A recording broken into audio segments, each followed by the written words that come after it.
I'm Dr. Justin Sledge, and welcome to this seminar to Behold the Throne, an introduction to Merkavah Mysticism. This lecture series is possible because of the generous support of the patrons of this channel. In fact, this entire channel is an experiment in crowd-funded university-level education made accessible completely for free. Open access, no paywalls. Access to reliable scholarly education on any topic shouldn't plunge anybody into thousands of dollars of debt, and I'm committed to making topics that I have expertise in and the history of Western esotericism as accessible to the public as possible. That said, if you benefit from the channel or from this course, I'd ask you to please consider supporting the channel for the production of free courses like this via a yearly contribution to my Patreon for as little as like $54 a year. It's basically a cup of coffee a month. But I genuinely appreciate your consideration for supporting this channel and making this kind of educational content possible. But to be clear, I am grateful for the work that I'm able to do, and I'm very happy to welcome you to this open access seminar, To Behold the Throne, an introduction to Merkavah Mysticism.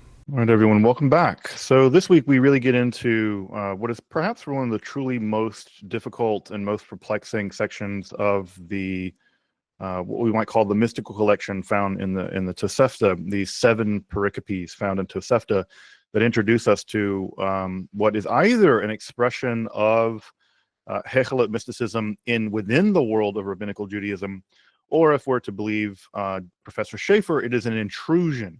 And so, as we'll see, the debate here is, what are we looking at when we look at these famous pericopes, specifically the pericope that we'll be looking at today at substantial length. And this is the famous pericope of the 4 that go into Pardes. So let's get into it. So as we mentioned, the Tosefta contains mystical material not to be found in the Mishnah. And as we've seen, the Mishnah contains a stricture that's not found in the Tosefta. And as we'll see, it's not going to be found in the Gemara as well. The Mishnah is stricter, and my suspicion is the reason why the Mishnah is stricter is that the Mishnah is stricter because it is so close to the bone of the apocalypse, the devastation that was the destruction of the temple, that it is just an inherently more conservative document, because the stakes for the writers of that text are a bit higher. But of all the mystical texts we took a look at last time, the one that no doubt takes the cake in terms of the interest that it has garnered, and the interest that is garnered both in the Gemara but also in later literature, the Morim, the Geonim, are the text of the 4 that go into Pardes. Now, as we're going to see, there's a debate here, and the debate goes like this: is the 4 that go into Pardes Merkavah mysticism? So is this a place where Merkavah mysticism makes its way into the Tosefta, and then eventually into the Jerusalem Talmud, and then into the Babylonian Talmud? Or, if we follow Professor Schaefer's position, that there is a kind of intrusion. There's a Merkavah intrusion into the rabbinical literature, but that the 4 that go into Pardes is itself an expression of a separate kind of mystical experience, or some other kind of mysticism, or some other kind of esotericism altogether. So the question is the 4 that go into Pardes, what is this text? Are we looking at Merkavah literature? Are we looking at some other kind of rabbinical mysticism? Or are we looking at something completely different? Or are we looking at 2 texts that have been combined? And the truth of the matter is, this is just extremely complicated. And from an editorial point of view, from a point of view of the redaction, we're just not going to know. It's just a very complex and just an outstanding issue. And I don't think we're going to get a totally satisfying answer to it. But again, our task is, as Rabbi Tarfon said, we're not obliged to complete the task, but we cannot abstain from it either. And so we have we must learn to sit in the discomfort simply of not knowing. But that said, let's get into the text as it appears in Tosefta.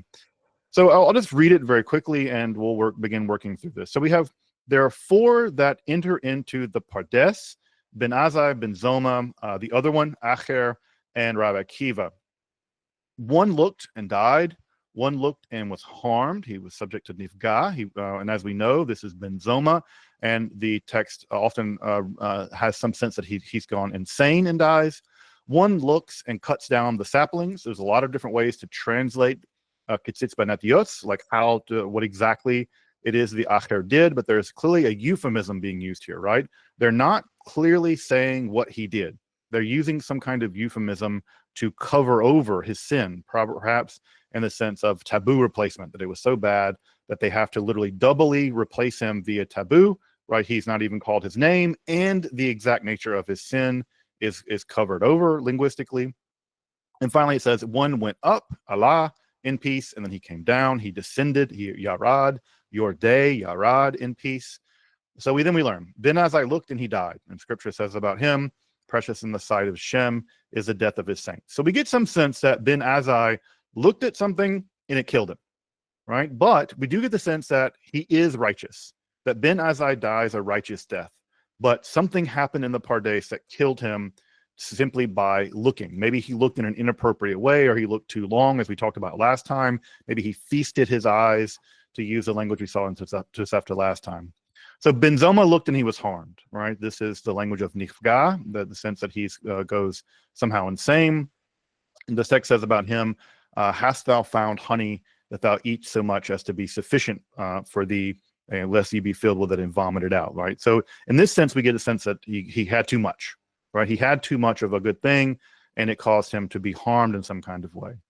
Then notice the text gives us Elisha's name, right? At first, we get the taboo. We get the taboo replacement, Acher, the other one. But here we learn that it is, in fact, Elisha ben Abuyah, and it says he looked and he cut down the saplings. And after scripture says of him, suffer not thy mouth to bring thy flesh into guilt. And of course, famously, Rabbi Akiva went up in peace and went down in peace. And scripture says about him from the Song of Songs, draw me after you, let us run. The king has brought me into his chadarim, his chambers. Folks may know the word cheder, right? It means room here, but this has a sense of chambers. So that's the text as it first appears in rabbinical literature. Maybe. This is how it first appears in Tosefta. We're going to see a different version of it in just a minute, and this is going to complicate the story even more. But already, I think if you just read this sugya, if you read this pericope, it invites a lot of questions. What is the Pardes? What did they see? It doesn't tell us what they saw. Why did they go there? How did they go there? There's a lot of just the text just invites an enormous amount of questions, right? And as you'll know, if you know this sugya, you'll know immediately in Tosefta what's missing, and what's missing is the water ordeal. The water ordeal is not here, and it will not be here in the Jerusalem Talmud either. It appears only in the Bavli. So this is again. And you'll notice, right, it typically occurs right here after the introduction of the foreigner, the Pardes. The water ordeal is missing. So what are we looking at here? And this is a question, again, as we look at it in the earliest version here of the Tosefta, that's what we get. Now, there's a couple of points worth mentioning here. The first is, what is a Pardes? A Pardes is a kind of Persian walled garden. It is a Persian word. It is not an Aramaic word or a Hebrew word. We do eventually get the word paradise from it in English, but it typically has a sense of a walled garden, a royal walled garden, where in the center of which there's usually a palace, and around that they're inside of this area called the Pardes.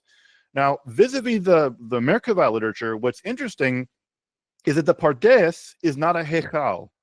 The Pardes is not a temple.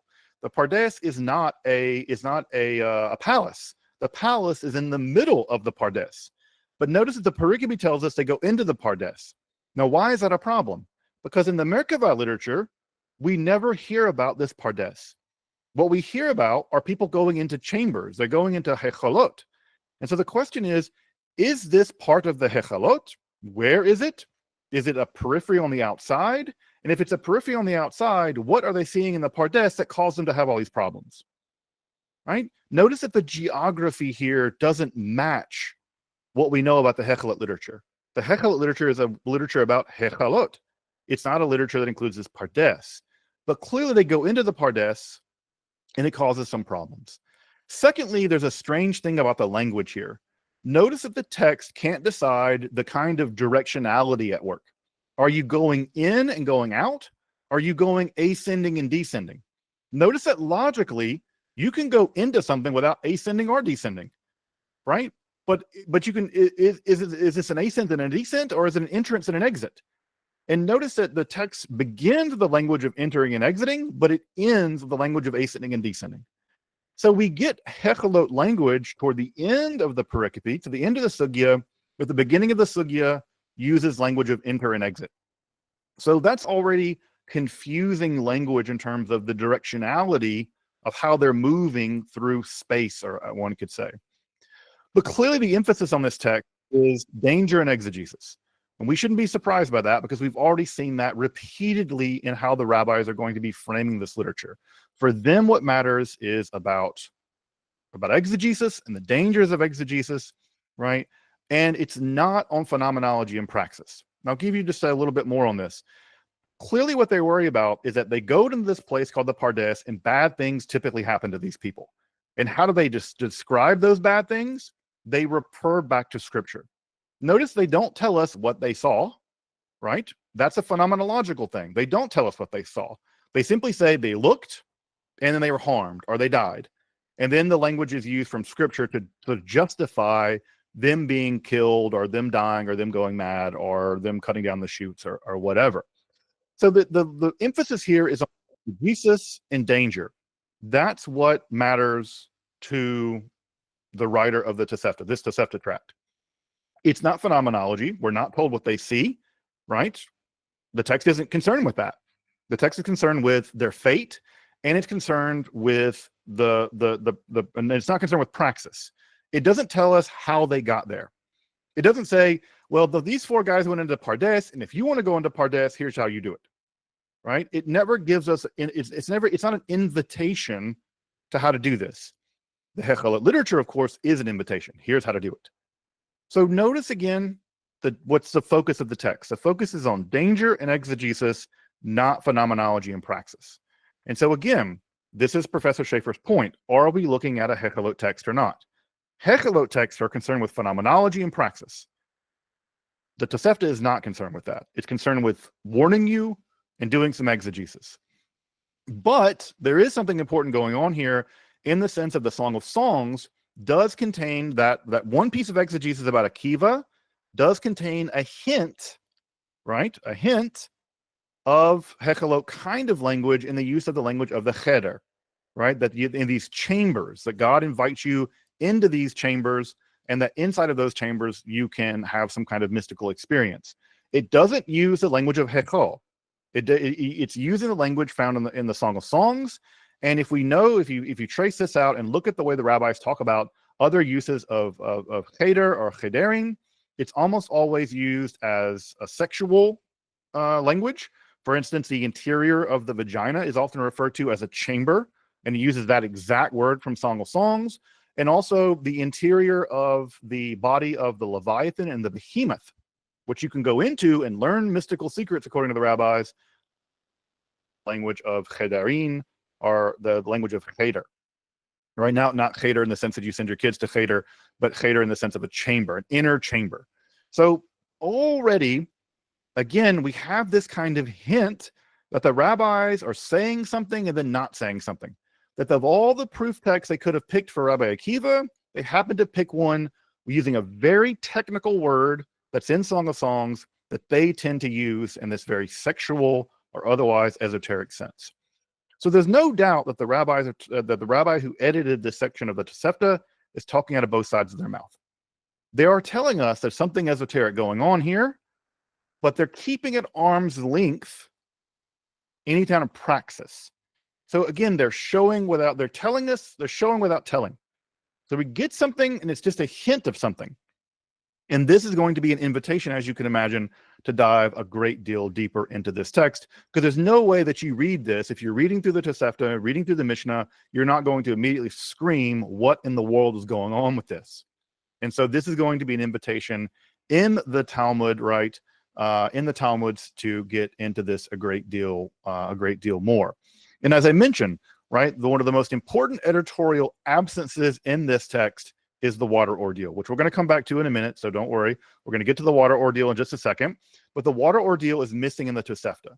And what Schaeffer argues is that the insertion of the water ordeal, which is very clearly Merkavah related, that perhaps is what he refers to as a Merkavah intrusion. Now, if it is an intrusion, right, a Merkavah intrusion, if it is one, this invites a second question that we should wonder. The question is, if it is an intrusion, why did the writer of the Bavli do that? Why did they insert it? If there is a rabbinical allergy to the Merkavah movement, why put directly into the text a foreign Merkavah element? Why do that? And the answer is we don't know. Maybe they were sympathetic to it. Maybe this was part of the story as they knew it and they had to put it in. But why it ends up in the text is mysterious. But it ends up in the text and it's worth mentioning. Now, another thing that's worth mentioning here, and this is a point made by Murray Jones, is if we take a look at synops 338, and I think I can pull it up in just a minute, but if we pull up synops 338, what we find is a wholly different reading of this pericope, of this sugya. And that different version, and I can pull it up in a minute, it says, Rabbi Akiva said, we four went down into Pardes, went into the Pardes. Notice the language here is shifted. In the Tosefta, the language is third person. In this pericope here this is found in, I think, in the Karaganiza, or it's found in one of the Hekhalot literature. In synops 338, the language is switched to first person plural. We four went into Pardes, and then it switches into first person singular. I went in peace and came out in peace. This is Akiva talking. Why did I go in peace and come out in peace? Not because I'm greater than my fellows, my chevra, right? But my deeds have caused me to fulfill the teachings that the sages have taught in their Mishnah. This is from Edayot 5. Your deeds will bring you near, and your deeds will keep you afar. And what is near? Near God, but far from what? I'm thinking of far from the dangers associated with the Pardes. These images, by the way, are from Pardes. I'm not sure what the plural in Persian is. Pardesim, I would say, I guess in Hebrew. These are actually walled gardens in Iran. So this is something like they would have imagined, these kind of beautiful walled gardens full of ponds and water ordeals and things like that, I suppose. What Murray Jones argues, and I think that this is a compelling point, is that the sugya in Merkavah synops 338, it preserves a first personal account. It seems likely that the first personal account is the earliest account, because notice that it is very, very terse. It's very, very terse. And all we get, by the way, is what this little ellipsis is, we just get we get the fate of the four without the proof texts. We just get their fates, but we don't get the proof texts. What Murray Jones argues is that this is maybe the earliest strata of the text, perhaps from the mouth of Akiva himself. But what's happened is that by the time it gets put into the Tosefta, it's transitioned out of that first person narrative to a third person narrative. It's a thing that they're talking about, because in this, right, if it's in this first person account, and if it's Akiva talking, and this is Akiva talking, then we get a much different sense of this text. It's no longer literary, it's a report. It's a trip report. He's telling us what happened, and he's also telling us why he was able to survive. I agree with Murray Jones that what we're seeing in synops 338 is the earliest strata of the text. And the earliest strata of the text is perhaps even from the mouth of the historical Rabbi Akiva. That, to me, is an incredible survival, if it's true. If it's true, it is an incredible survival. And the fact that typically we don't see texts go from the third person to the first person, rather we see them go from the first person to the third person, that tells me that the logical order of redaction is that the third person text is later, the first person text is earlier. Now, can we prove that? We can't, but I'd be totally without. And if you want to get a sense of when a Rabbi Akiva dies, right? Rabbi Akiva declared that the Bar Kokhba was the Messiah. Bar Kokhba killed in 135. Akiva dies sometime around then, a little bit before before Bar Kokhba is killed. So you're talking about sort of 130s is the death of Akiva.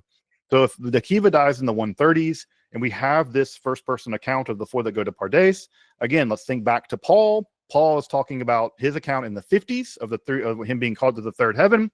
Between a 50 and 130, it's not a huge amount of time, right? But we're getting back to the 2nd century. We're getting perhaps back to the 1st century. And if synops 338 does in fact contain the earliest strata of this, then we can say that some version of Merkavah praxes was certainly being done by Rabbi Akiva and perhaps other rabbis in the 2nd century. Now, again, am I going to die on the hill of that? No, I'm not. But I think Murray Jones has a compelling point about the authenticity and therefore the antiquity of the account here in Synops 338. So what are some implications of all of this? If the Pardes pericope, the question here for Schaeffer is, are we looking at Merkavah literature at all?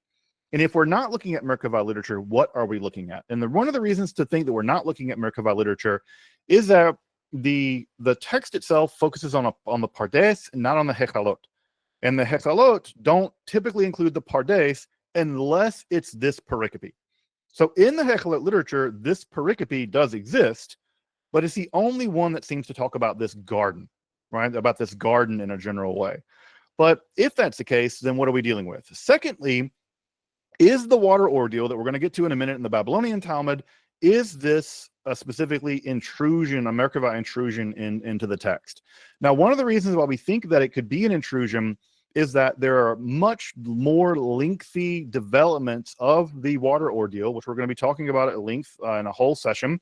But the water ordeal itself is built out to a much greater degree in the Hechalot literature. We learn a lot more about the water ordeal, and we see it that the section that's put into the Babylonian Talmud is taken out of that longer discussion. So is the Pardes mysticism a distinctly different form of mysticism than the Hechalot literature? Or is it the case, and this makes total sense, that the garden that surrounds the Hechalot is actually part of the whole process, and you have to get into the garden, right? You jump the fence to get in the garden, and then you get into the Hechalot. I don't know, but this is one of the questions that dogs us when we try to understand this material, because the Gemara seems to know the Pardes story, but the Hechalot literature doesn't seem to focus on the Pardes. It seems to focus again on what makes sense, the Hechalot. Secondly, from an editorial point of view, if it is the case that this is an intrusion into the literature, why, if the editor of the Bavli allows this intrusion, or actually doesn't allow it, does the intrusion, why doesn't the editor of the Bavli bring the language of the four that go into Pardes into agreement with Hechalot language? Why does it still continue to use a language of enter and exit, but at the end of the text now uses the language of Allah and Yarad, of to go up and go down, right? It seems like the text editorially is a mess. Internally, it doesn't seem to follow a clear logic. And the question is, if the editor is willing to insert Merkavah literature, why not alter the text, right, to bring it in line with the way that Merkavah mystics talk in general? And that's an editorial question. We don't know the answer to that, but it seems to be the case that they've stuck something in that's clearly Merkavah related, but they haven't changed the text otherwise, and it makes the text even less coherent internally, right? It makes the text even less internally coherent.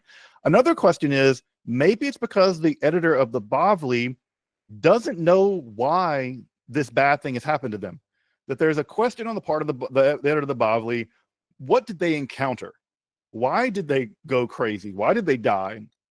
Why was it the case that Akiva had this business of mutilating the shoots? And maybe what we're getting is the editor of the Bavli is giving us an answer. They experienced the water ordeal. And the water ordeal is the reason, the causative reason. So look, if we look here at the text, notice it says 4 entered, and then all of a sudden they looked and died. The question is, immediately in this gap here, the question is, what did they look at?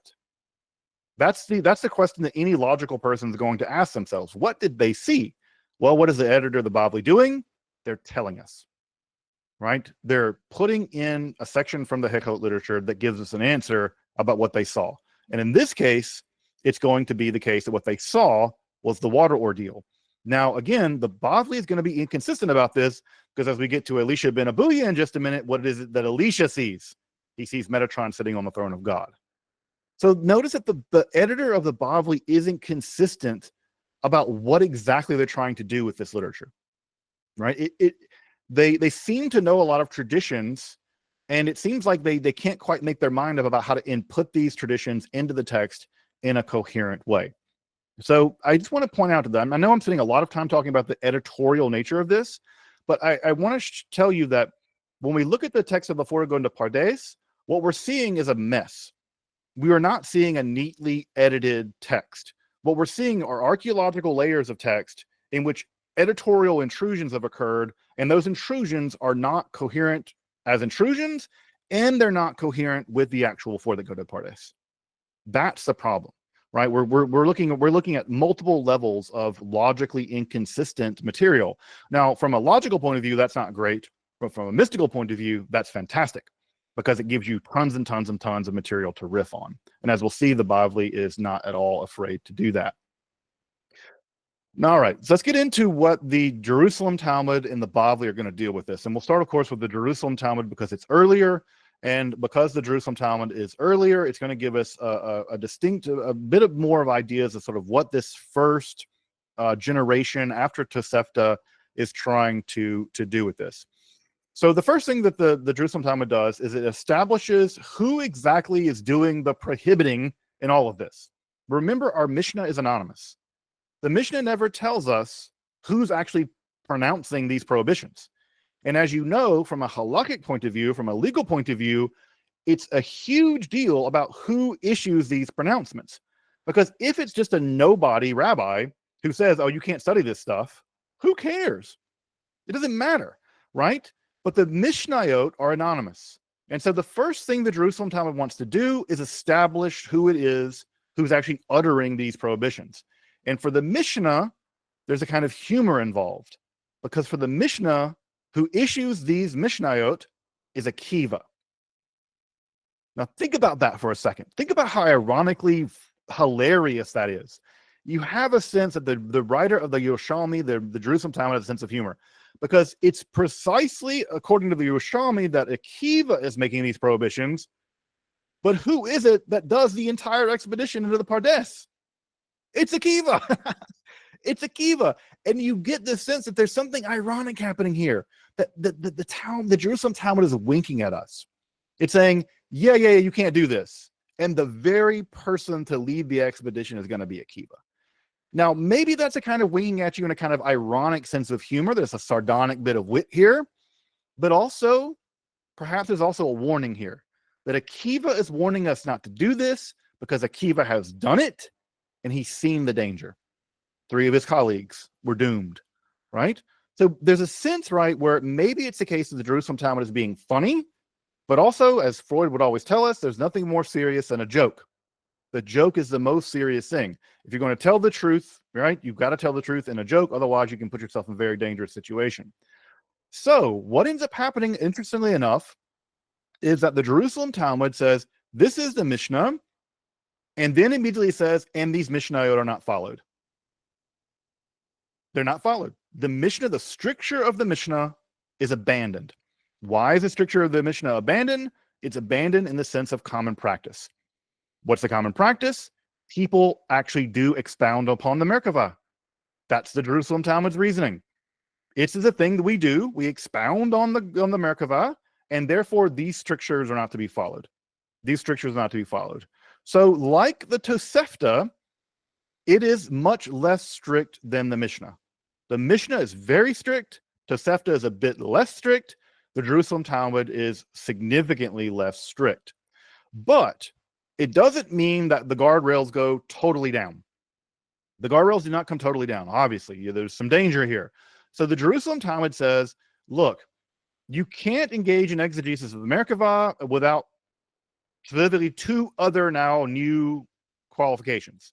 Now, remember, the last qualification is you have to be wise and you have to know from your own experience. They dropped those, but they put 2 more guardrails up. And it says, unless he has saw and he has served.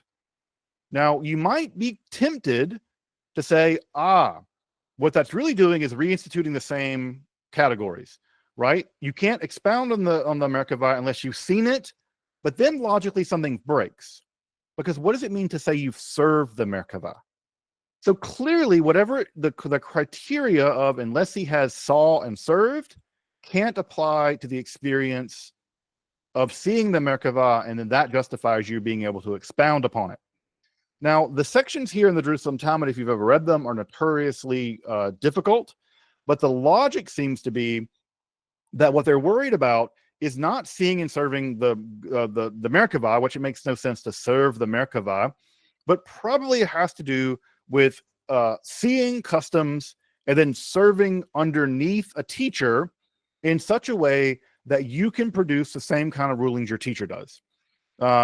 This is the kind of a trick that that you do in the rabbinical world, is that you can show how well you are trained by being given a halachic problem and solving it in the same way that your teacher would solve it. Right? I don't know if folks ever had this. Like if you've ever studied someone long enough, you can kind of get in their head and kind of think, oh, this is the way that Hegel would solve this problem, or this is the way that so-and-so would solve it, or this is the way that so-and-so would think about this issue. The idea is you can think so clearly like your teacher that you could come to the same conclusions that they would come to.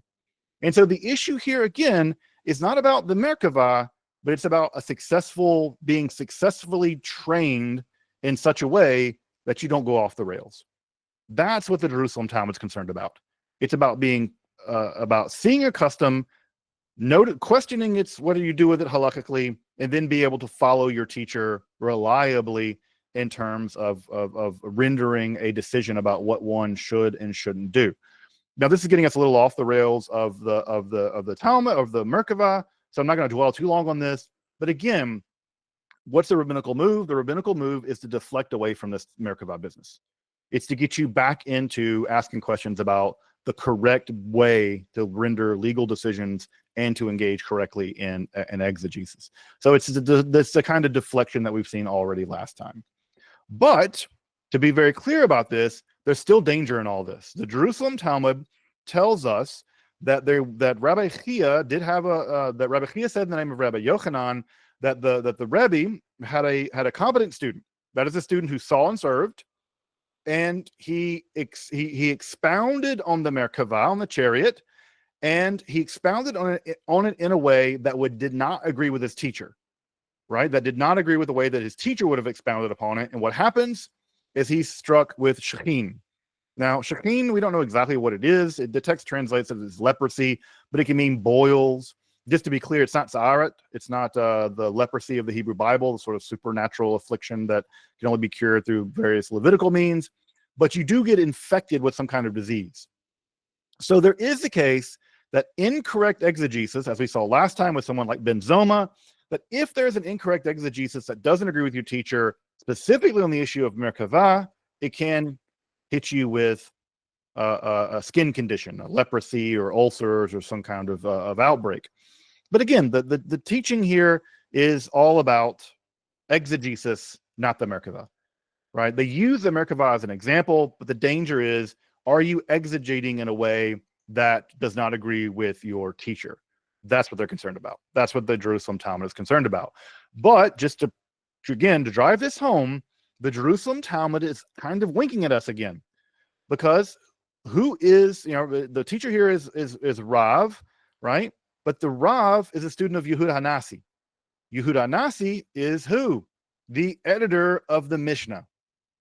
Now, theoretically, if the Mishnah is the strictest ruling in all this, that should mean that Yehuda Hanasi, right, the prince, Yehuda the prince, the editor of the Mishnah, if he's responsible for the final editing together of the Mishnah, then he's responsible for the stricture of the Mishnah.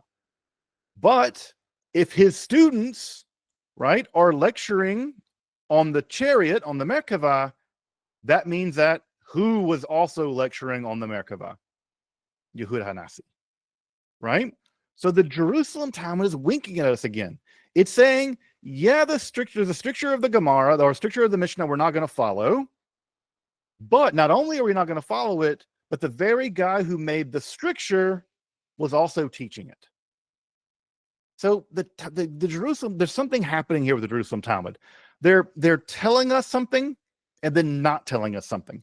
They're using these kind of ironic reversals to say there's a stricture, we don't follow it, and we knew that stricture of the Mishnah, and not even the stricture of the Mishnah was followed, because we have students of Yehuda Hanasi teaching about the Merkavah. They could have only done that if they themselves had been trained by Yehuda Hanasi.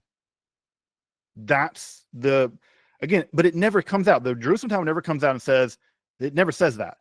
It never tells you that. You have to know the lineage of these teachers, so that kind of hamavin yavin, right? Like, if you know, you know. But if you don't know, then you shouldn't know. But it's kind of weak. I know that, this kind of thing. It's all about reading between the lines about these strictures, these legal strictures, vis-a-vis these kinds of the ability to teach and the ability not to teach. The Jerusalem Talmud, however, continues with Tosefta, right? Before now it begins to refract. And what ends up happening here is it refracts basically in two directions. The one direction that it refracts in is in the direction of Masa Bereshit, right? These are cosmological speculations about the beginning of the world. So there's a lot of these speculations in both the Jerusalem and the Babylonian Talmud. So that's one direction it goes. Now, the reason that Schaeffer argues that there's such a huge amount of Masa Bereshit material in the Talmud is that it's trying to counterbalance this Merkavah mysticism stuff. They're trying to say, look, we know that there's all this Merkavah stuff, but don't look over there. Look at this, right? Look at this Masa Bereshit material. Look at all this cosmological stuff. Now, on the one hand, that shouldn't be surprising, but on the other hand, it's just as surprising because that's also not supposed to be taught that widely. It's not as strict as the Merkavah mysticism, right? It's you can't teach it to more than two, right? It's not as strict, but it's pretty strict. But at any rate, there's a lot of this Masa Bereshit material. But the other place where the text goes is trying to interpret the exact nature of the sin committed by Elisha ben Abuyah. Because as we know, whereas Ben Zoma and Ben Azai ultimately die, Elisha ben Abuyah lives, but he commits some kind of sin. And the nature of that sin, mutilating the shoots as it has it, or cutting down the trees, or mutilating the roots, you can translate this lots of ways from Hebrew and Aramaic. The text then shifts over to Elisha. But in the Jerusalem Talmud, if you read the Jerusalem Talmud, the sins of Elisha are very, very mundane, right? They're very mundane. He breaks Shabbat. He goes and sees a sex worker.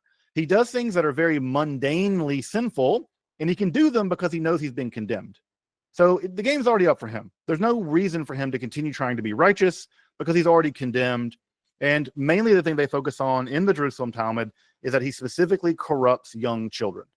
That he will go into Chedarim, he'll go to Cheder, he'll go to these educational institutions, and he will attempt to trip up children, even kill them in some cases.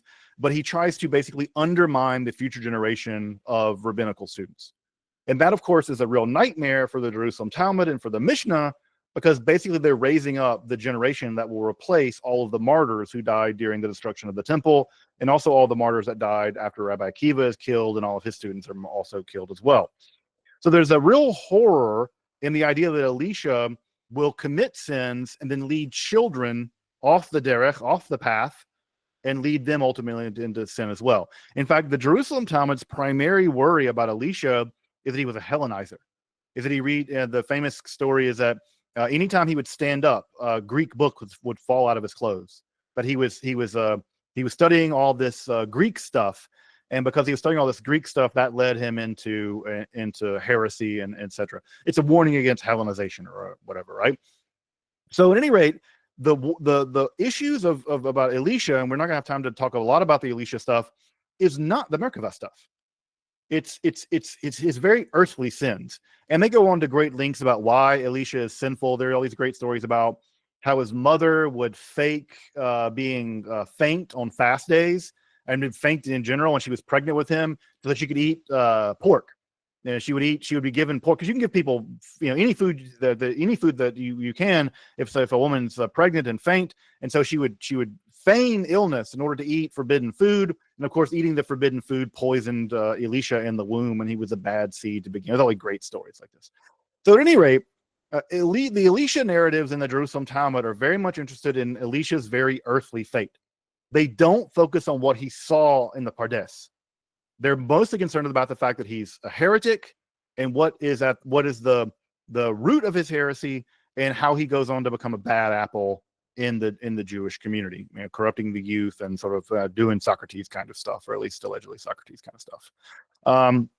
But that's kind of the path that it goes in this. And as I mentioned, this book, right, Milton Steinberg, As a Driven Leaf. If you want a real glimpse into this world that feels very much alive, Steinberg really brings this world to life. So if you're interested in these stories, and you're kind of interested in the world of rabbinical Judaism, and you want to see them in a novel form, As a Driven Leaf is great. As someone who kind of loves Elisha ben Abuyah and feels a kinship to him. I sometimes they don't like the way that Steinberg deals with Elisha, but whatever. It's a fantastic novel if you want to access to the world of the rabbis in a way that feels very real, at least to me, and I think to many generations of people. As a Driven Leaf is really great. It often gets recommended for people who want to convert to Judaism, because in many ways, people who convert to Judaism are leaving a religion, and Elisha is an example of a person who left one in a bad way, and he's thought of as like, this is the world that you're getting yourself into. Be careful. So at any rate, the Steinberg text is fantastic. But in general, the Jerusalem Talmud is interested in Elisha, in his very earthly sins, and it's very interested in this Maaseh Bereshit material much more so than the Merkavah material. The Babylonian Talmud is a completely different story. In the Babylonian Talmud, what we get is not only a lot of Maaseh Bereshit material, but we get a lot of Maaseh Merkavah material as well. And I want to point this out. There are these prohibitions on transmitting Maaseh Bereshit material and Maaseh Merkavah material, but the Babylonian Talmud spends 5 dapim, 5 pages from 11b to 16a, endlessly going through, it seems, all kinds of aspects of this. And again, I want to point this performative contradiction out to everyone. The Mishnah says it's better not to be born than to speculate on this. And what does the Babylonian Talmud spend 5 dapim doing? Speculating on it. I want to drive this home. Judaism, the rabbinical establishment, the rabbinical literature is not a thing. When you hear people say, well, the Talmud says, the Mishnah says, yeah, the Mishnah says lots of things. The Talmud says lots of things. The Talmud doesn't agree with the Mishnah. This literature is not codes in the sense of what you should and shouldn't do. This literature is an internal rabbinical conversation, right? And conversations, especially conversations through time with people of lots of different backgrounds and positions, it is immediately obvious to anyone who thinks about it for any more than a second, we're going to have internal disagreements, right? The Mishnah prohibits talking about it basically at all and says it's better not to be born. The Talmud says, hold my beer. We're going to talk about it for 5 pages long. This is the internally diverse, dynamic world of rabbinical literature, right? This is the way this is going to work. Now, I'm going to very quickly go through some of the things that Bavli talks about, right? One of the things that Bavli is really interested in is the highest heaven, the 7th heaven, the Aravot. And in the Aravot, what we're told is that there are 2 things up there. There are all the blessings that God stores for Israel, and there's all kinds of storehouses for meteorological phenomena, right? That's a big thing that's up there. Hail and all kinds of stuff is stored up there. But notice what's missing in the Babylonian Talmud in the highest heaven, the 7th heaven. What isn't mentioned? The throne of God. It's missing. It's not there. Now, that's a very conspicuous absence if we think about this in the scope of the Hechalot literature. Because for the Hechalot literature, what's in the 7th heaven? It's the throne and some angels. For the Babylonian Talmud, they completely dodge that. They say, nope, blessings are up there, right? Schaeffer argues, and I think he's right, that again, this is this dodge move. If our Hechalot expectation is that at the 7th heaven we should see the throne of God along with some angels, the Babylonian Talmud ups expectation, because it upsets it, because what we think we should find up there is again the throne. We don't find it. The Talmud says, yeah, in the Aravot there's blessings, right, and meteorological phenomena. So notice that the Talmud is already upsetting the expectation of what we might think in the Hechalot literature. But, of course, what is up there, right, is that there are Ophanim and Seraphim. There are these angels that attend to the divine throne. But notice if you read the Gemara, it's an afterthought.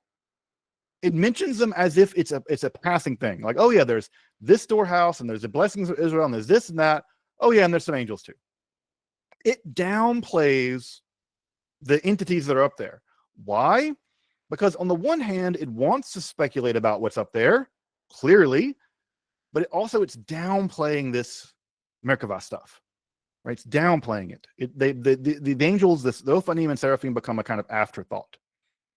But, of course, the focus of the Bavli, the focus of the Babylonian Talmud, is very much on this personal stuff, and we'll talk about this in a minute, this worldly stuff as opposed to these dangerous otherworldly journeys. And I'll give some examples of that in just a minute.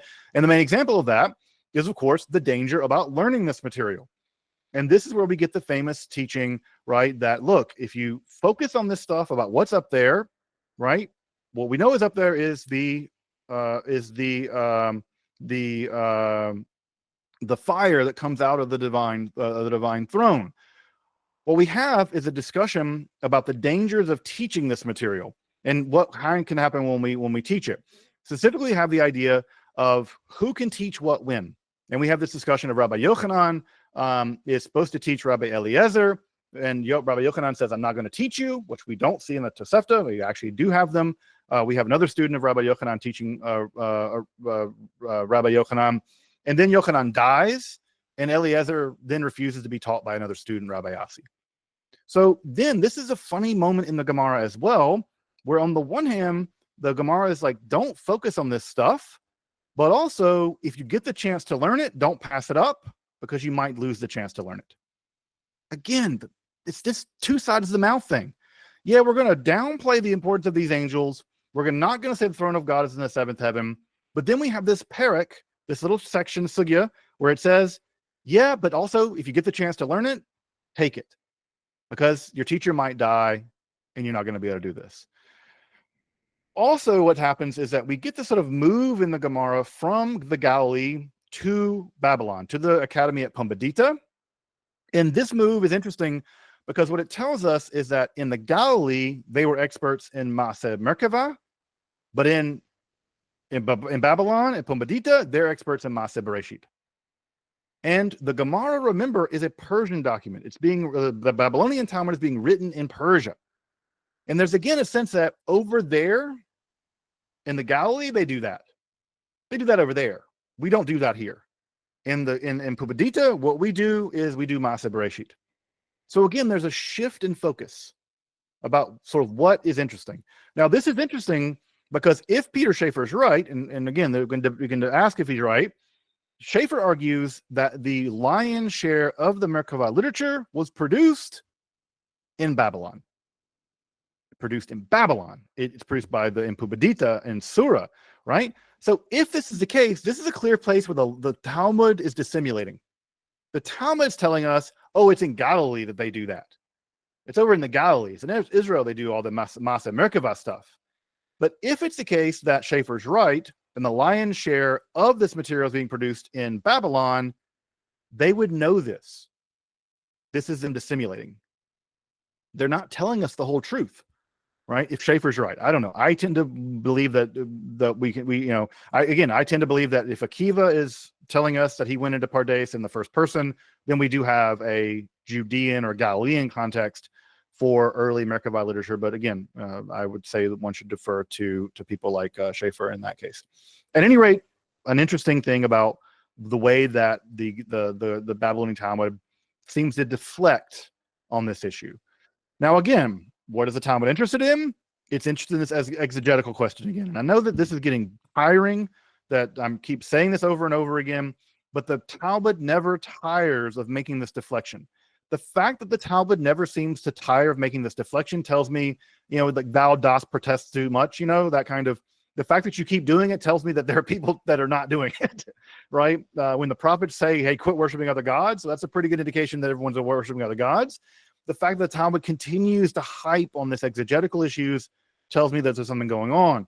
And what's the issue now is, where does the Merkavah actually begin and end? Because it can't be the entire book of Exodus or the entire book of Ezekiel. Where is the specific area where you cannot do exegesis? And so is it from Exodus 1:4? Does it end at Exodus 2:1? Is it up to Exodus 1 or Ezekiel 1:27? And the question is, what does it end with the discussion of the Khashmal? And if it ends with the discussion of the Khashmal, why would we care about that? And what's at stake here is that they give an example, the famous example of the child who meditated, who read the word Khashmal, who comprehended it, and was destroyed. He was burned up, right? The question is, he was burned up. Now, there's two attendant questions to this for the Talmud. The first question is, was he destroyed because he read it? If he was destroyed because he read it, then clearly that should not be studied. No one should study that. That's dangerous. If you read something and it can burn you alive, then no one should read it. Well, the Gemara comes and says he wasn't killed because he read it. The reading was not the problem. The problem was his age. He was too young to have read it correctly. Again, what's the issue? The issue is correct exegesis. He was simply too little. He was too young, and he bit off more than he could chew, and that's why he was destroyed. It's not the studying of the Merkavah itself. It was his age that doomed him. Now, that doesn't seem terribly fair to me, but that is the idea. Now, on the one hand, that seems quite terrifying, but on the other hand, what does that open the door to? It means that studying it isn't lethal. It's about age. It's about education. So notice that it looks like the rabbis are closing a door. But are they closing the door all the way? No, they're leaving the door propped open. Oh, yeah, it's dangerous. The kid got killed. But it was his age. It was his education. If you're old enough and smart enough, wise enough, you have enough chacham, if you're really a scholar, really a wise person, you won't be burned up. So they close the door. Always, this is the tension. This is the dialectic. A prohibition becomes an invitation. They close the door and then they open it back up a little bit. The prohibition becomes an invitation, but it's only an invitation if you can see it and if you can meet the qualifications, obviously. So with that door, right, they close the door and leave a crack open, right? The Gemara takes that inch and makes it a mile. And if you have the chance to read these 5 or so dapim, you'll know that this goes on for pages, right? So what do we get? I'm not going to go through all of this, right? We learned that Khashmal is actually an acronym, right, for Chayot Eish and Ma'alot, the angels, the speaking angels of fire. So we learn what Khashmal is, right? Good, that's good. I mean, it's good that we know what it is. So if we didn't, because we read it wrong, we would get burned up. So now we know it's an acronym. What is the Khashmal? It's the angels. It's the Chayot. It's the living creatures. We learned that when God speaks, they fall quiet, and when they are speaking, God is silent. So there's kind of like an on and off switch here for the Khashmal. We get a visual sense of what the fire that comes out of the throne of God looks like. It looks like a blast furnace or like a refiner's fire from doing like jewelry making, right? Crucibles for like making. And if you've ever seen the fire inside of a crucible when they're making like melting gold and stuff, it is a really intense, deep red, very like ominous kind of fire. And so it makes sense, right? The wind that flowed out of the throne of God, Ezekiel never tells us where that wind went. It just says it went out from the throne, but it never tells us where it went. Where did it go? To destroy Nebuchadnezzar.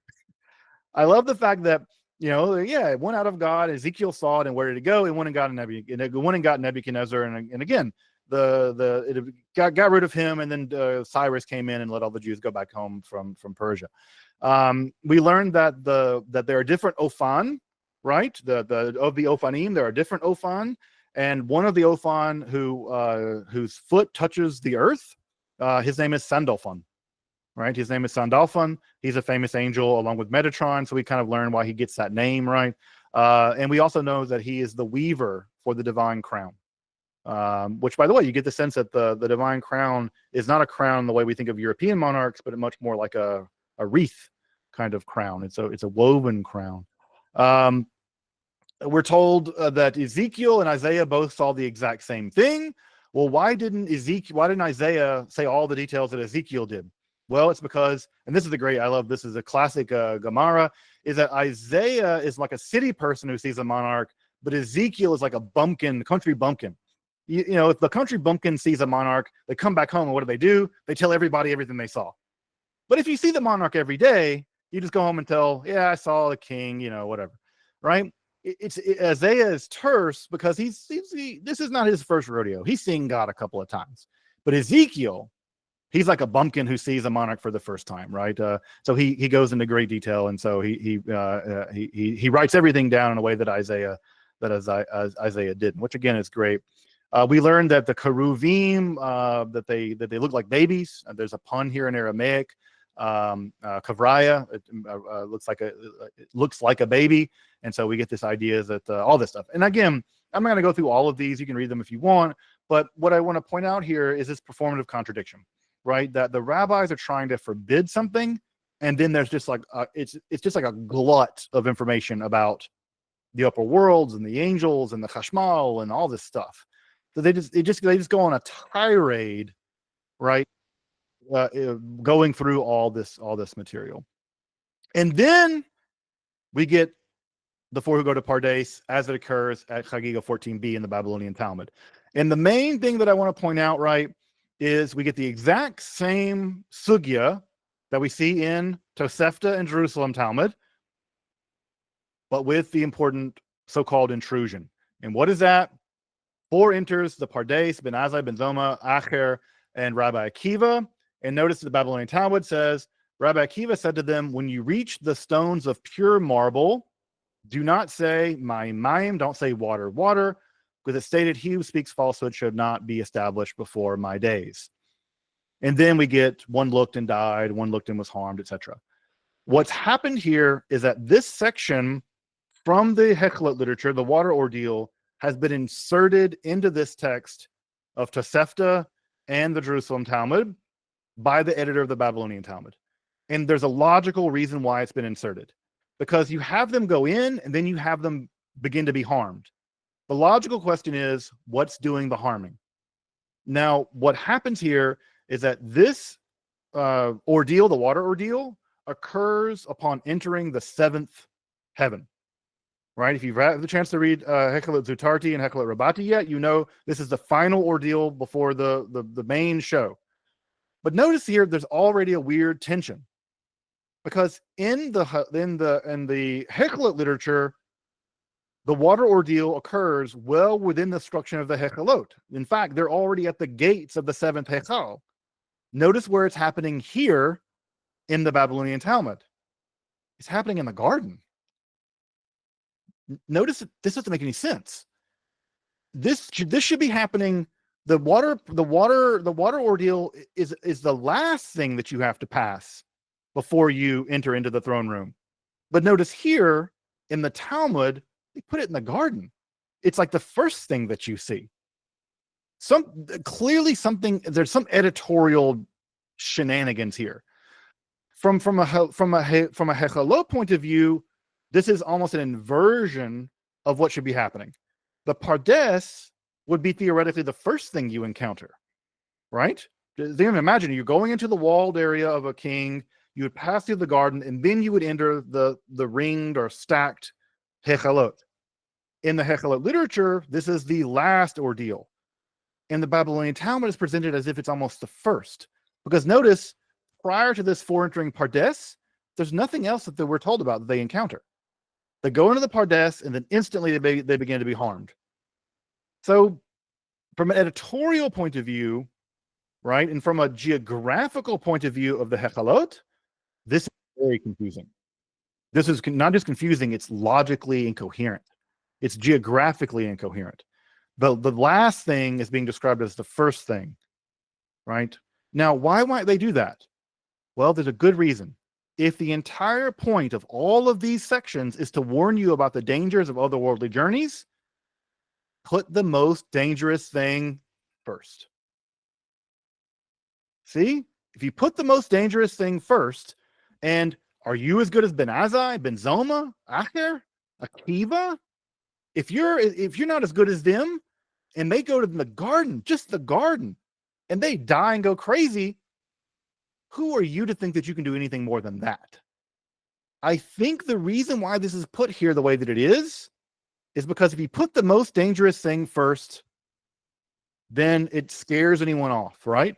If I let you play the last level of a video game first, you're not going to play it anymore because it's super hard. You'll lose as soon as you start. But right, if I tell you, look, if you just sort of up your game slowly, then you can survive all this. Well, maybe that'll be an invitation to do it. I think the reason why this is put here in this logically incoherent way, it's put here to do exactly what the Babylonian Talmud wants to be doing in these narratives: scare you.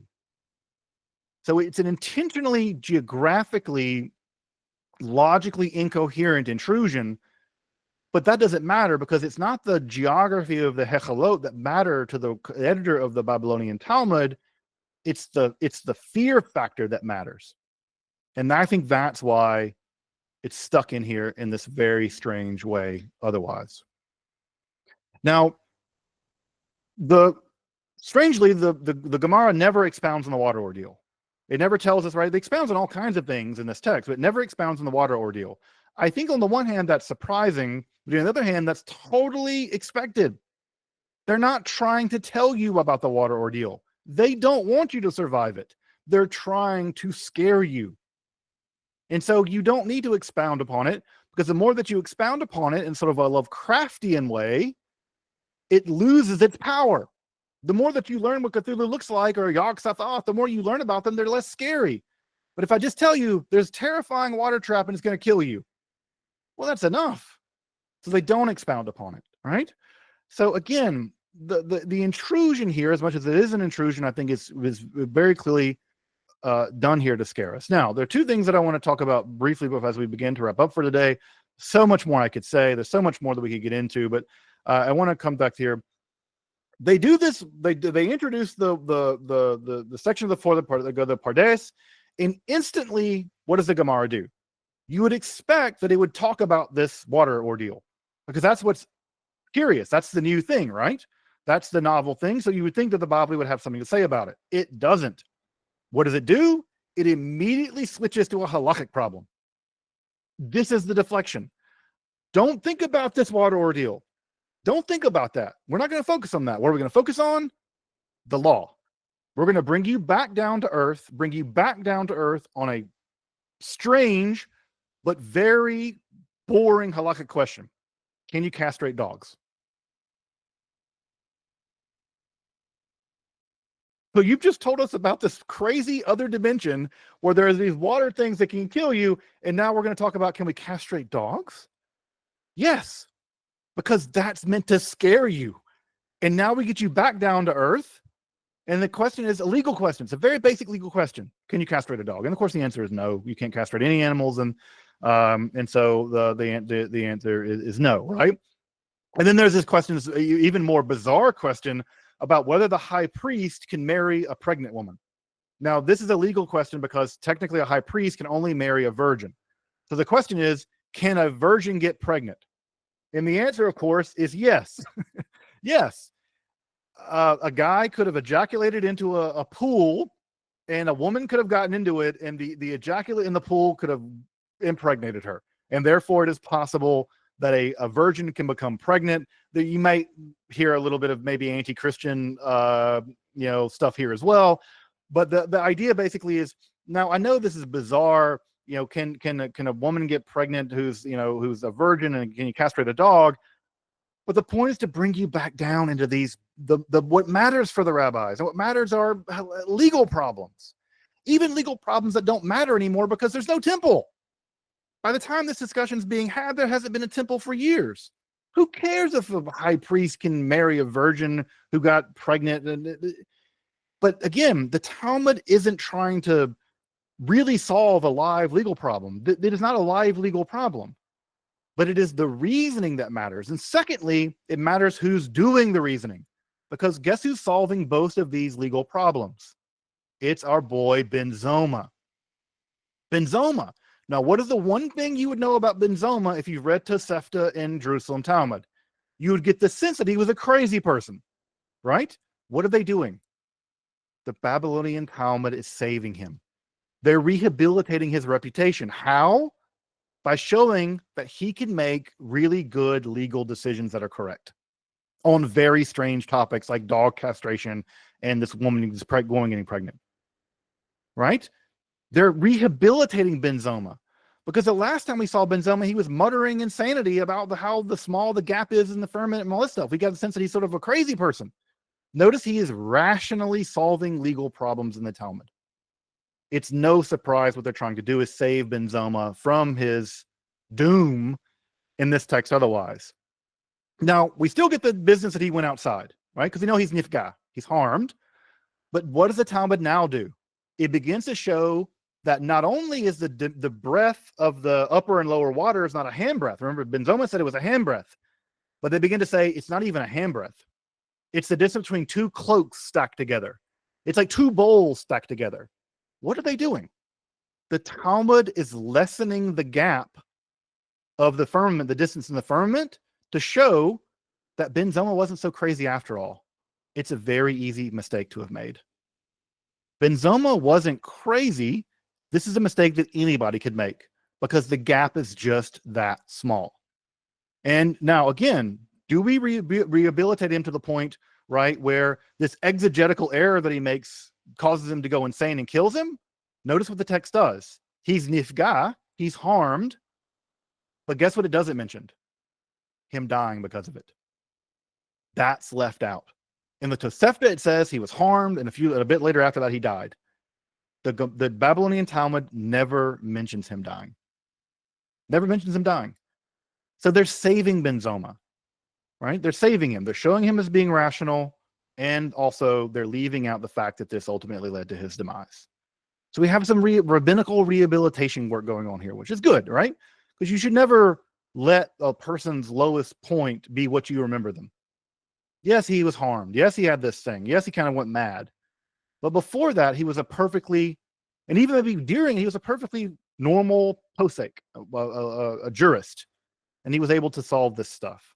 So again, the rhetorical twists that we see here, on the one hand, it looks bizarre that they would go about this castrating a dog thing, right? But there's a reason for it. While it looks haphazard, there's an underlying logic. And that underlying logic, at least in this case, has to do with Ben Zoma, saving Ben Zoma. With Acher, right, we also see the opposite happen. Remember that in the Jerusalem Talmud, we never learn what they, in the Tosefta, we never learn what they see. But what do we get with Acher? Acher makes it clear that his heretical sinfulness has to do with the Merkavah journey. So what did he see? He saw that permission had been given to Metatron to sit and to write down the merits of Israel. And he said, Acher, Elisha, it is taught as a tradition that there is no standing, no sitting, no jealousy, no back, and no weariness in the heavens. And perhaps, chas v'shalom, God forbid, there are two rashiot, there are two heaven, there are two powers, there are two heads, there are two authorities. And then what happens? Then they, conceivably the angels, they led Metatron forth and they flogged him with 60 fiery lashes. Pulsa de Nora. They lashed him with 60 fiery lashes. And they said to him, the angels apparently said to Metatron, why, when you saw him, did you not stand up? As soon as you saw the guy, you should have stood up. You knew, right, that this was a bad idea. And then permission was given to Metatron to erase the merits of Acher. And a Bat Kol went forth and said, return, O you backsliding children, except for Acher. Anyone else can make teshuvah, they can return, but not Acher. Why? Since then, he says, I've been driven forth from the world, and so therefore I will go and enjoy the world. And thus Acher fell into bad ways. He went off the derech, he went off the true path. There's a couple things going on here. And I want to wrap up with these and say just a little bit here. One is that the Talmud is trying to show a couple things. The first thing it's trying to show is Acher's heresy had to do with what he saw in the Pardes. It's not about going to prostitutes and violating the Shabbat limit. All of that is because of what he saw. He committed some fundamental metaphysical heresy by declaring that there were two powers in heaven. That's the first thing. But the second thing is that this is, at some level, a critique of the Hechalot journey itself. If you make it all the way in, if you survive all this stuff, if you make it to the highest heaven, even if you do all of that, what don't you see? You won't see God. Not only will you not see God, you'll see an angel. Just an angel. And not only will you see an angel, you'll see an angel whose authority is only such right, that they can be beaten by other angels. They're not even in charge. Metatron, right? This is called the humbling of Metatron. Even Metatron has a boss, and his boss is just more angels, right? And in the Hechalot literature, we learn this as Gabriel that does this flogging, that flogs him. But what happens here, right, is that this is an implicit warning against making this journey.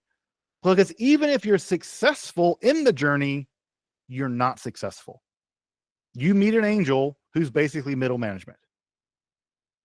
That's the best you get. And worse, even if you do that, you can become a heretic. You can become doomed, and not just doomed. I have to point this out here. In the rabbinical imagination, no one's doomed forever. You can spend 364 days in Gehenna, and eventually your sins are purified and you're allowed to go into Olam Haba, into the world to come. Notice that Acher cannot make any reparations. Return, O you backsliding children, except for Acher. The doom is irreversible.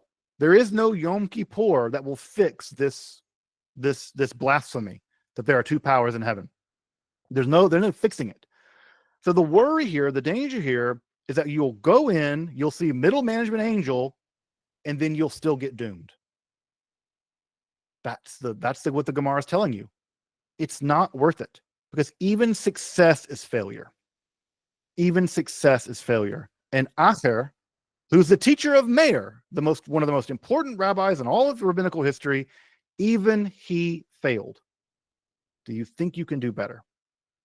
It's an implicit warning about the danger of it, that your curiosity will not be satisfied, you will not see God, and you face the threat of being doomed in a radical way. And famously, people know that Acher's tomb, fire came out of, even when he was buried, there was fire, smoke coming out of Acher's tomb and all this sort of stuff. So, right, and this is all this. So again, the humbling of Metatron. I've mentioned some of this stuff on the slide already, and this will get greatly expounded in the Hechalot literature, such that Metatron will become known as Yahweh Katan, as we'll see, the lesser Yahweh. And we'll get to this as we follow this on when we get into the Hechalot literature properly next time. But this Metatron issue is going to haunt the imagination of the Hechalot literature. Why? Because if the rabbis in the Talmud are going to demote Metatron, and that's going to basically be an attempt by the rabbis to throw a wet blanket on the Merkavah mysticism, what does the Merkavah mystics have to do? They have to double down on it. And they're going to double down on it in Sefer Hechalot, and we're going to get into this in a great deal starting next week. Finally, right, we get a bunch of stuff on the Elisha cycle with Acher and all the evil stuff he does, right? And then we learn basically, right, the reason why he doesn't repent is because it's not going to matter. Doesn't matter, right? He can do all this bad stuff, and there's no solving it anyway. Finally, as we start to wrap up, right, we also learn why it is that Akiva is able to Allah, right, and Yarad Bashalom, how he's able to ascend and descend safely. And the reason why, of course, he says, is that the angels wanted to kick him out. And in the text here in the Gemara, it says the ministering angels sought to push him out of the orchard. But God, the Kadosh Baruch Hu, the Blessed One, Baruch Hahi, the God said, no, leave the elder alone, for he is fit to serve my glory. Notice here that Akiva is only able to access the divine throne, or to even enter and leave. Why? Because God's self intervenes. The angels would have pushed him out. They would have harmed him. It's not because of Akiva's ability. It's not because Akiva can do it, right? It's because God intervenes and saves him. This, again, is an indictment of the arrogance, the chutzpah of the Merkavah mystics, because the Merkavah mystics think that if you just memorize a bunch of weird spells and angel names and magic passwords, then you, by your own abilities, can navigate the world of the Hechalot. The Gemara is making it clear that you could not. Even Akiva had to be personally saved by God. Do you think God's going to save you? This is the danger. Now, notice the exact same thing actually happens in the Hechalot literature. It happens in Hechalot Zutarti. But notice, right, the language here is quite different. Is that it says, right, he is fit to behold my glory. But in the text, right, it says he's able to serve my glory. It's a slightly different language. But at any rate, what is it that Akiva does that Acher didn't do? Is that Akiva is able to tell the difference between angels and God. He has the discernment to know to not make the mistake that Elisha did. But this is two different things, right? The Talmud seems to be giving us two strange arguments here. One is that Akiva is saved by a personal divine intervention. But then it also says, well, he also knew the difference between angels and God, which means what? He made it as far as Elisha did. And he saw the same thing Elisha did, but he didn't make the mistake. Which is it, folks? Did he get rescued by God, right? Or did he see and have discernment? Notice that the Gemara can't quite make up its mind about exactly the mechanism by which Akiva was able to save himself. Notice this one is has much more affinity to Hechalot practice. That is to say, he was able by his own understanding to sort it out and not make the heretical move. This one is clearly trying to, again, scare us as opposed to, right? So again, the Gemara can't quite make its mind up. And finally, folks, I know that we've gone a good bit over. I really appreciate your patience. Then we get a bunch of random stuff. We get stuff about demons. We get the famous parable of the king and the garbage dump, right? I'll mention this very briefly. It says, don't focus on the time before creation because it's like a king who built his kingdom on a garbage dump, right? Who cares about the garbage dump? Focus on the king. Right? To make the castle, God had to build it on top of a garbage dump. The time before creation is like a garbage dump. It's not worth focusing on. So all this Maaseh Bereshit stuff is just not worth focusing about. There's all this stuff about looking at angels or rainbows and priests. And then finally, right, it just picks up the next Mishnah as if nothing happened. And if you have the chance to read that next Mishnah, it's just pure halakha again. You're just back on the highway. Right? All of this is to say, folks, as we wrap today, the Gemara is using an opportunity to do two things at once. To try to satisfy some of your speculative desires by telling you some of this weird stuff, but also, and more importantly, to scare you. That's what the Gemara is trying to do. It's trying to warn you. It's trying to scare you. It's interpolating the Hekhalot literature in the interest of getting you to not do it. But the immediate question that comes to all of our minds, if you're trying to scare me away from it, what is it? What's the big bad monster? The natural question we're all going to ask, this is the Streisand effect. The more you warn me not to go into the woods, the more I'm going to start looking at those woods. The more that you warn me this thing is dangerous, the more that I'm going to play with it. The more that you tell me no, the more my mind says yes. And so the natural thing that we're all going to want to do is make that journey. And beginning next week, we begin into the world of the Hechalot literature.